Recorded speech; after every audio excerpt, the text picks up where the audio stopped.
Hello everybody, and welcome to a Core Set 2021 draft guide. Before I dive in, I do want to remind you that if you enjoy the video, be sure to hit that thumbs up button, subscribe to the channel, and leave a comment in the comment section down below with any questions or feedback. In this guide, I'm going to be talking about the top 3 commons by color. I'm going to be doing a color ranking. I'm going to discuss the archetypes in the set and rank those. Then I'm going to talk about the combat tricks in the set so you know what to do when your opponent attacks. And then finally, I'm going to be talking about some traps that you should avoid, some combos to be aware of, and then some final thoughts on the format. So a lot to get through. Let's start things. In white, the top 3 commons are going to be Basri's Acolyte, Swift Response, and Gale Swooper. Basri's Acolyte is just the perfect top-end card for an aggressive deck looking to curve out. Swift Response is an efficient removal spell, especially if you are more defensive or you know your opponent is going to be attacking you. And Gale Swooper is a premium card for the aggressive decks that can help push through extra damage and be a fine pressure body all by itself. Moving on to blue, the top 3 commons are going to be Roaming Ghostlight, Mistral Singer, and Rousing Reed. Roaming Ghostlight is just a fantastic tempo play at the top end of your curve. It can't bounce spirits, but it can bounce everything else. There aren't a ton of spirits in the set, so this is just going to be resetting your opponent's 4 drops or 5 drops and really just getting you ahead on board. Mistral Singer is going to work really well with the flyers themes and the spells themes in the set, and your opponent is never going to know how big the Mistral Singer is going to be when it attacks, so they oftentimes won't even be able to block. Definitely just a very good threat. Rousing Reed does have some risk associated with it because your opponent can destroy the creature it's going to enchant in response, but if it does resolve, it just provides a tremendous amount of value and pressure by putting one of your ground creatures into the sky. Moving on to the black commons, the top 3 commons are going to be Grasp of Darkness, Finishing Blow, and Deathbloom Thallid. Grasp of Darkness is just tremendously efficient. It can kill even many of the 5 drops in this format, which is absolutely fantastic. Finishing Blow may be a little bit more expensive, but it also kills any creature, which is something you really care about in Limited. And Deathbloom Thallid is just a rock-solid 3-drop that all black decks are going to pursue aggressively.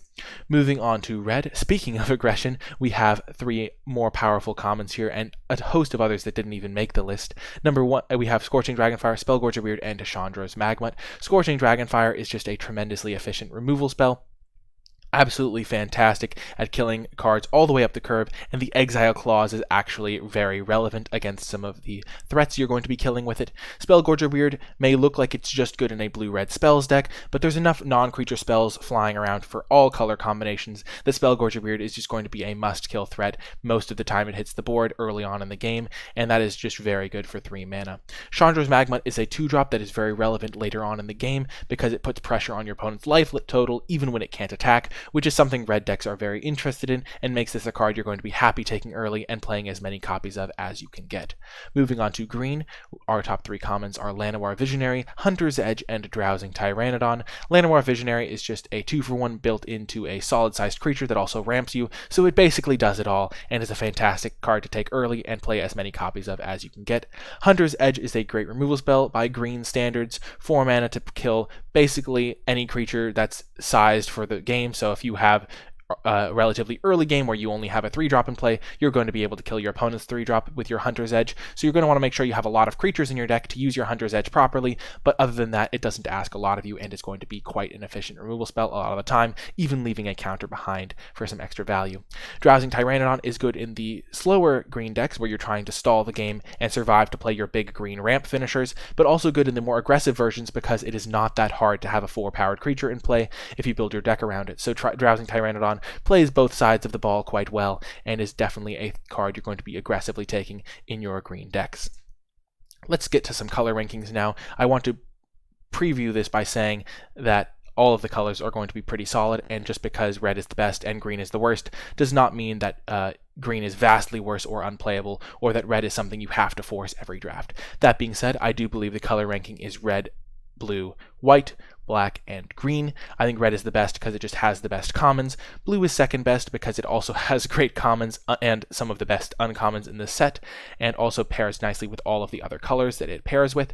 White also has some deep commons, but maybe not as many as blue or red. Black has some of the top commons in the set, but doesn't go quite as deep as the other colors. Deep means that it doesn't go, like the 4th or 5th best common is not necessarily as up to par as some of the other colors' 4th or 5th best common. And then green has some solid things all around, but is just not as powerful or a part of as many good color combinations as some of the other colors, so it is the worst. But by no means unplayable. Moving on to some archetypes. Again, I do want to emphasize that none of these archetypes are unplayable, and draft is self-correcting, so if everybody forces the top tier archetypes, the lower tier and mid-tier archetypes will get better because there will be more of those cards going around the table. But I will say that in the dark, these are the decks and the top tier to low tier that I would prefer to have. In the top tier is blue-red. This is a spells-based deck and also has some nice non-creature spells synergy with prowess, and just utilizes a lot of the best commons. Black-red has the best removal in the set and has some minor sacrifice synergies to also up its power level. Blue-green has some nice ramp, some nice card filtering, and some nice card draw to help it get to that extra value it needs to win the game. And there are some very scary blue-green combos that can be assembled that I'll show you later in the combo section, so I think that is one of the scarier archetypes when it comes together. In the mid-tier, blue-white is a flyers deck, definitely very potent when you get all those flyers and the synergies that care about that. Red-white is an aggressive deck, pretty straightforward for most sets, and definitely is no slouch in this set either. Blue-black is a control deck with also a reanimator sub-theme, so you can sometimes get those big creatures into your graveyard, bring them back directly to play, and get a big mana advantage that way, which can be quite potent. And also just the typical blue-black, stall the game out, kill your opponent's creatures, get some card draw in there, and win the late game. Red-green is also a pretty nice deck in this format. It has some pretty beefy creatures, some nice aggressive themes, and also some nice ramp themes, which overall leads to a very solid color. Moving on to the low tier, I think white-green is a deck that is a little bit too reliant on uncommons to be in the middle or top tiers, but definitely one of the scarier color combinations when it does come together. Black-green has some of the weaker commons in the set, and also one of the worst supported themes, so I think that while it is solid, and of course never going to be too bad, because there are just good cards in those colors, and the theme isn't like unsupported at all, I do think it's a little bit less reliable. And then finally, black-white is going to be the lowest of the low in this ranking, because it just doesn't have the level of support at common that it needs to be a real archetype, that it comes together too often. It does have some nice life gain payoffs at uncommon, but those payoffs are not as frequent, so it is going to need a little bit of extra support, and you're going to need to open the right cards before you can play it black-white, though it is definitely a good deck when you do get the payoffs for it. Moving on to the combat tricks, we're going to start with white. The only thing you really need to know about white combat tricks is that they only add 1 power, so you're not going to have to worry about them giving a +2/+2 or something like that. You can safely block their 2-powered creatures with your 4 toughness creatures and know that your creature is going to be safe. Feat of Resistance does have a lot of extra utility in protecting creatures from removal, so if you're going to try and kill a key target, try to make sure they don't have 2 mana up, including a white, because they can give protection from the color of your removal spell. But overall, generally, white's combat tricks are pretty straightforward. Blue's combat trick is bad, so I would just recommend not playing around it because I don't think many people are going to be playing it. Black's combat trick is generally the type that you can play around pretty easily, because if they're suicide attacking their small creature into your high priority, like 5/5 or something like that, maybe just don't block with your 5/5 because Alchemist's Gift can wreck you. It can also be useful to help swing a race, which is and because of that flexibility, I think that it's going to see a little bit more play than you might expect, but overall not a card that I'm going to be super afraid of. In the red combat tricks, only one of them is actually playable. Sure Strike is good, it's just pretty much a run-of-the-mill combat trick, and Burn Bright and Unleash Fury are not great, though Burn Bright is one to keep in mind if your opponent makes a suspicious attack with all of their creatures, because it can sometimes win games out of nowhere. In green, Titanic Growth is pretty much a standard combat trick similar to Sure Strike. Ranger's Guile is mostly going to be a combat trick you sideboard in to help combat heavy removal decks, but mostly not going to be used as a combat trick mode. And then Invigorating Surge is the most powerful combat trick available in this set. It can be very good if you have +1/+1 counter synergies in your deck, and I also suspect that early in the format, before people really know what's going on, it's going to lead to some blowout games where you attack a 3/3 into a 4/4, give it 2 counters to win the combat, and then just win the game with your massive creature. Hopefully, because you've watched this guide, you're not going to fall victim to such petty games. Moving on to some traps, we start off with Life Goes On. This card is just unplayable because it is a pure life gain spell that does nothing to affect the board. Radiant Fountain is also unplayable because you are going to lose far more games to having a colorless land in your deck than you will win by gaining 2 extra life. Even with life gain synergies in the set, those synergies care about gaining 3 or more life, and Radiant Fountain does not reach that threshold. Light of Promise is also going to be an unplayable card because it's a 3-mana enchantment that exposes you to all the downsides of a 2-for-1 that comes when you put an aura on your creature without giving you a big benefit or any cards back. It just sometimes makes your creature better, and even that is not a guarantee. Furor of the Bitten is also just going to needlessly expose you to 2-for-1s and lose you a lot of games when your opponent just kills the creature that Furor of the Bitten is being attached to in response to the Furor of the Bitten, or even after taking a couple hits down the line, they'll kill the creature and you won't have any pressure anymore, and Furor of the Bitten is just unplayable. Moving on to some cool combos. The best combo, I think, in the set involves Burlfist Oak or Lorescale Coatl or Spined Megalodon plus Rousing Reed. With Burlfist Oak and Rousing Reed, you hit your opponent for 9 damage on turn 5 in the air, which is incredibly powerful. With Lorescale Coatl, on turn 4, you hit your opponent for 6 damage in the air, and your Lorescale Coatl will only continue growing. And Spined Megalodon plus Rousing Reed in the late game is going to be a potent combination for finishing your opponent off in a control deck. Another combo that is quite cool is Waker of Waves plus Rise Again. Waker of Waves can put itself into the graveyard and even help dig for your Rise Again, and then you can cast Rise Again on turn 5, bringing back Waker of Waves and having a key threat in play.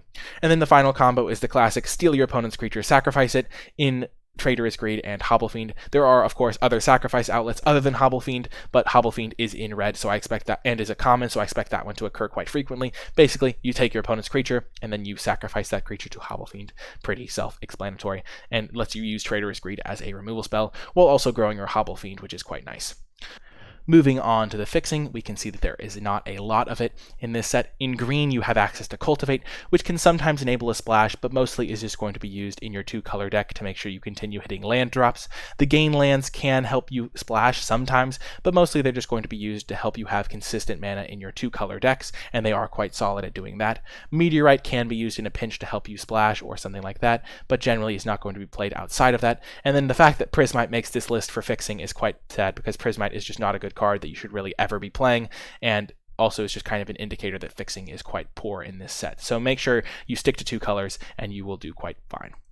Let's go on to some final tips. I do want to briefly talk about the shrines because they are a cycle of uncommons that can be kind of confusing. The shrines are Sanctum of Tranquil Light, Sanctum of Calm Waters, Sanctum of Shattered Heights, Sanctum of Stone Fangs, and Sanctum of Fruitful Harvest. Sanctum of Fruitful Harvest can also fix your mana, but I don't think it's worth playing outside of the shrines deck, and I knew I was going to discuss it here, so that's why I didn't put it on the fixing page. But basically, the shrines are worth it if you can get multiple into play. They are legendary, so you're going to have at least one of each shrine in your colors. You're generally not going to want to run multiple copies of them, though if you have the blue shrine or the red shrine that let you discard extra shrines, you can play multiple copies of some of your shrines. But basically the shrines get good if you have 2 in play, and if you only have 1, they are generally not worth it, except for the black one. So I think that you're going to want to make sure you can get multiple shrines in play if you decide to play them, though they are generally not high picks, because as uncommons, it's going to be hard to make sure that you get one of each shrine in your colors. So I would think that if you are a newer drafter,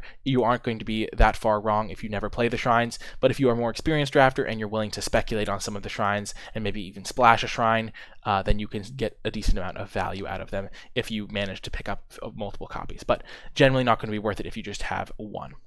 And then a final tip for this guide is, in this format, you're going to want to have a plan, but worry less about synergy than normal. It is a core set after all. It is simpler gameplay. It's not something like Ikoria or Theros Beyond Death, where you really have a focused strategy. You're just going to want to make sure that you know whether you are an aggressive deck or a defensive deck, or sometimes like, oh, I'm a Flyers deck, but those types of things are more overarching strategies than, oh, I'm going to try to combine my Mutate creature with my Mutate payoff, like you would in Ikoria. Those types of things are not going to be as relevant, so just make sure that you're playing your highest power level cards rather than just trying to play your aggressive cards. If you have a powerful 6-drop, don't cut it from your aggressive deck just because you need to have a focused plan. If you do have a good enough aggressive deck, you can still do that sort of thing, but a lot of the time you're going to be better off just playing your powerful cards. That is going to do it for this draft guide. Thank you so much for watching. I do hope you enjoyed it. Remember to like the video, subscribe to the channel, and comment if you have any questions or feedback, and leave a hashtag M21Ready in the comments section down below to let me know you made it all the way till the end of the video. That is going to do it for this one. I do hope you enjoyed it, and I will talk to you next time.